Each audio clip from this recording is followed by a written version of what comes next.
അപ്പം നമ്മൾ ഇന്ന് ഒരു വീഡിയോ ആയിട്ട് വന്നിരിക്കുന്നത് നമ്മൾ മെയിലിൻ്റെ സ്ത്രീകൾക്ക് കഴിക്കാൻ പറ്റുന്ന ആഹാരം ഏതെങ്കിലും പറഞ്ഞു. അപ്പോൾ എല്ലാവരും അപ്പം ആ സമയത്ത് തന്നെ നമ്മുടെ മെയിൽ പാൻഡറും കൂടെ നമ്മുടെ ഈ ഒരു ഡയറ്റ് പ്ലാൻ ചെയ്യുകയാണെങ്കിൽ നല്ല റിസൾട്ട് കിട്ടും.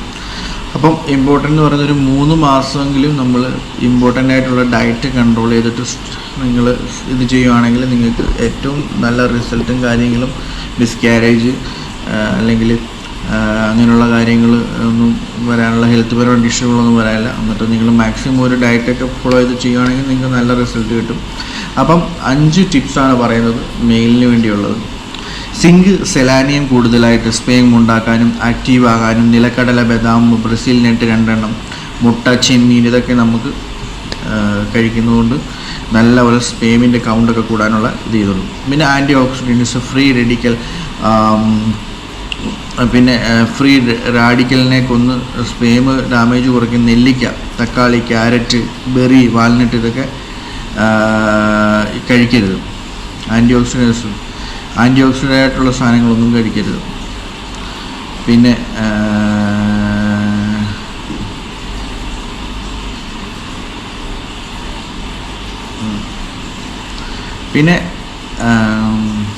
ആൻറ്റി ഓക്സിഡൻസ് ഫ്രീ റാഡിക്കലിനെ കൊന്ന് സ്പേം ഡാമേജ് കുറയ്ക്കും. നെല്ലിക്ക, തക്കാളി, ക്യാരറ്റ്, ബെറി, വാൽനട്ടൊക്കെ കഴിക്കാം. പിന്നെ ഹെൽത്തി ഫാറ്റ്, ഹോർമോൺ, ടെസ്റ്റോറോൺ ഉണ്ടാകാൻ കൊഴുപ്പ് വേണം. നെയ്യ് കഴിക്കാം. ബദാം, അവക്കാഡോ കഴിക്കാം. നല്ല രീതിയിലുള്ള ചൂട്, സ്ട്രെസ് ഒഴിവാക്കുക. ടൈറ്റായിട്ടുള്ള ഇന്നറൊക്കെ യൂസ് ചെയ്യാതിരിക്കുക. ലാപ്ടോപ്പ് മടിയിൽ വെച്ച് ഉപയോഗിക്കരുത്. സോന എന്ന് പറഞ്ഞു കഴിഞ്ഞാൽ നമ്മൾ മസാജൊക്കെ ചെയ്തിട്ട് അങ്ങനെ കിട്ടുന്ന അത് ചെയ്യരുത്. പിന്നെ നെയ്യ് കഴിക്കുക 1 ടേബിൾ സ്പൂൺ. മീൻ, ബദാം, അവക്കാഡോ ഒക്കെ കഴിക്കാം. പിന്നെ മദ്യം, പുകവലി സ്പേം ചത്തുപോകും. അതിനെയൊക്കെ കുറയ്ക്കുന്നതാണ് മദ്യം, പുകവലിയൊക്കെ. എക്സസൈസ് അമിതം വേണ്ട. 30-40 മിനിറ്റ് നടത്തം മാത്രം, സൈക്ലിംഗ് മാത്രം. ഹെവി വെയ്റ്റ് ലിഫ്റ്റിങ് വേണ്ട എന്നാണ് അത് പറയുന്നത്. അതിന് വേണ്ടി ഗോതമ്പ് പുട്ട് കഴിക്കാൻ, രാവിലെ കടലക്കറി, മുട്ട 2 എണ്ണം കഴിക്കാം. നെല്ലിക്ക ഫസ്റ്റ് ഡേയിൽ കഴിക്കാം. പിന്നെ ചോറെന്ന് പറയുന്നത് 1 കപ്പ്, മീൻകറി, മുരിങ്ങയില, തോരൻ, തൈര് ഉച്ചയ്ക്ക് കഴിക്കാം. 4 മണിക്ക് ഈന്തപ്പഴം 2 എണ്ണം, ബദാം 6 എണ്ണം മുളപ്പിച്ചിട്ട് കഴിക്കാം. അന്നത്തെ ദിവസം നമ്മൾ അത്താഴമായിട്ട് കഴിക്കേണ്ട ചപ്പാത്തി 2 എണ്ണം, ചിക്കൻ സ്റ്റൂ, സലാഡ് ഇത് നമുക്ക് കഴിക്കാൻ പറ്റും. ഒരു ഫസ്റ്റ് ഡേയിലുള്ളൊരു ഡയറ്റ്. സെക്കൻഡ് ഡേ എന്ന് പറയുമ്പോൾ ഓട്സ് വെച്ച് സ്റ്റാർട്ട് ചെയ്യുക. ഓട്സ്, ദോശ 2 എണ്ണം കഴിക്കുക. മുട്ട 1 എണ്ണം മാത്രം കഴിക്കുക. അത് പുഴുങ്ങി കഴിക്കുകയാണെങ്കിൽ ഏറ്റവും ബെറ്റർ ആയിരിക്കും. പിന്നെ ചോറ് 1 കപ്പ്, ചിക്കൻ കറി, ചീര തോരൻ, രസം ഇത്രയും കഴിക്കാം. നല്ല ഇതായിട്ടുള്ള ഫുഡാണ്. പിന്നെ ഒരു തൈര്, നേന്ത്രപ്പഴം, തൈര് പ്ലസ് നേന്ത്രപ്പഴം ഇത് മാത്രമേ കഴിക്കാവുള്ളൂ. 2-ാമത്തെ ദിവസം കഞ്ഞി കുടിക്കാം. കഞ്ഞി, പയർ, ചെറുമീൻ, ബീട്രൂട്ട് കഴിക്കുക. 3-ാമത്തെ ദിവസം എന്ന് പറയുന്നത് നമ്മൾ സ്റ്റാർട്ട് ചെയ്യുന്ന ഇഡ്ഡലി 3 എണ്ണം, സാമ്പാർ, ഉലുവ വെള്ളം കുടിച്ചു, നല്ലതാണ് ശരീരത്തിനൊക്കെ. ചോറ് 1 കപ്പ്, അയലക്കറി കഴിക്കാം, വെണ്ടയ്ക്ക, തോരൻ. പിന്നെ 4 മണിയൊക്കെ ആകുമ്പോൾ നിലക്കടല 1 പിടി, പാൽ 1/2 കപ്പ് കുടിക്കാം കേട്ടോ. അപ്പം ഓട്സ് കഞ്ഞിയാണ് 3-ാമത്തെ ദിവസം കുടിക്കേണ്ടത്. പിന്നെ പനീർ 50 ഗ്രാം മാത്രം പ്ലസ് സലാഡ്, ഹെൽത്തി ആയിട്ടുള്ള സലാഡ് പ്രിപ്പയർ ചെയ്യുക.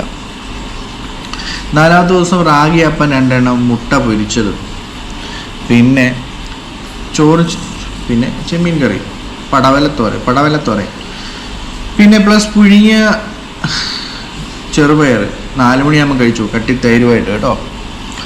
അപ്പം അത് കഴിക്കുക. പിന്നെ ചപ്പാത്തി 2 എണ്ണം രാത്രിയിൽ കഴിക്കാം.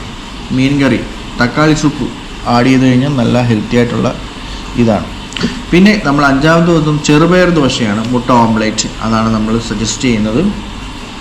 പിന്നെ ചോറ് സെയിം തന്നെ. പിന്നെ ചിക്കൻ കറി, കുരുമുളക് ഇട്ട് കൂർക്കാത്തോരൻ. 4 മണിക്കാകുമ്പം ബദാം കഴിക്കാം. ഈന്തപ്പഴം 2 എണ്ണം മാത്രം കഴിക്കുക. ബദാം 4-5 എണ്ണം കഴിക്കുക. എന്നിട്ട് രാത്രിയിൽ വെജ് കിച്ചടി പ്ലസ് തൈര് പ്ലസ് മുരിങ്ങയ്ക്ക. അത് പറഞ്ഞതിനകത്തും നമ്മുടെ ഫീമെയിൽ പാർട്ണറിനും പറഞ്ഞത് തന്നെ സെയിം തന്നെയാണ്. അപ്പം 2 പേർക്കും കഴിക്കാവുന്നേ ഉള്ളൂ. പിന്നെ 6-ാമത്തെ ദിവസം എന്ന് പറയുന്നത് പാലപ്പം കഴിക്കാൻ 2 എണ്ണം, മീൻ മോളി കഴിക്കാം. അത് എണ്ണ കുറച്ചിട്ടാണ് കഴിക്കേണ്ടത്. 1 കപ്പ് ചോറ്, മീൻ കറി, മുരിങ്ങയ്ക്ക തോരൻ, മുരിങ്ങയ്ക്ക ഇട്ട് തോരൻ വെച്ച് കഴിക്കാം. പാല്, നിലക്കടല, പാൽ 1/2 കപ്പ് കുടിച്ചാൽ മതി, പ്ലസ് നിലക്കടലയാണ് ഉച്ചയ്ക്കത്ത് കഴിക്കേണ്ടത് 4 മണി പലഹാരമായിട്ട്. പിന്നെ രാത്രിയിൽ കഞ്ഞി, മുട്ടക്കറി എന്ന് പറയുമ്പോൾ മുട്ട ഒരെണ്ണം മതി കേട്ടോ. പപ്പടവും മറ്റേതും കുറച്ചിട്ട് വേണം ഉപയോഗിക്കാൻ. 7ാമത്തെ ദിവസം ഗോതമ്പ് ദോശ 2 എണ്ണം, പയറ് കറി 1 മുട്ട. പിന്നെ ഉച്ചയ്ക്കത്തെന്ന് പറയുന്നത് 1 കപ്പ് ചോറ്, മീൻ മുളകിട്ടത്, കാബേജ് തോരൻ വേവിച്ചതാണ്, നല്ലപോലെ വേവിക്കണം കാബേജ് വേവിച്ചത്. പിന്നെ 4 മണി പലഹാരം 1 പഴം, 2 വാൾനട്ട് കഴിക്കാം കേട്ടോ. പിന്നെ രാത്രി ചപ്പാത്തി കഴിക്കാം. പിന്നെ ചിക്കൻ കറി പ്ലസ് സലാഡ്, ഇത്രയും കഴിക്കുക. അപ്പം 2 പേരും മെയിലും ഫീമെയിൽ പാർട്ണറും ഇതേ രീതിയിലുള്ളൊരു ഡയറ്റ് പ്ലാൻ എഴുതി ചെയ്ത് എന്തൊക്കെ കഴിക്കേണ്ട സാധനങ്ങളൊക്കെ പറഞ്ഞ്, സിങ്ക് അങ്ങനെയുള്ള കാര്യങ്ങൾ, മുട്ട അങ്ങനെയുള്ള കാര്യങ്ങളൊക്കെ പറഞ്ഞ് അതെല്ലാം ഡയറ്റിലൊക്കെ ആഡ് ചെയ്യുക.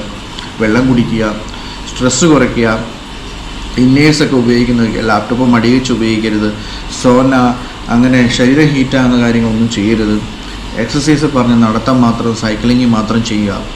അപ്പോൾ ഇത് നിങ്ങൾക്ക് ഇങ്ങനെയൊക്കെയുള്ള ഡയറ്റൊക്കെ ചെയ്തിട്ട് നിങ്ങളൊരു 3 മാസം മുമ്പൊക്കെ പ്രിപ്പയർ ചെയ്തിട്ട് ഇങ്ങനെയൊക്കെ ചെയ്ത് നല്ല ഹെൽത്തി ആയിട്ടുള്ള ബേബീസൊക്കെ ഉണ്ടാകട്ടെ എല്ലാവർക്കും.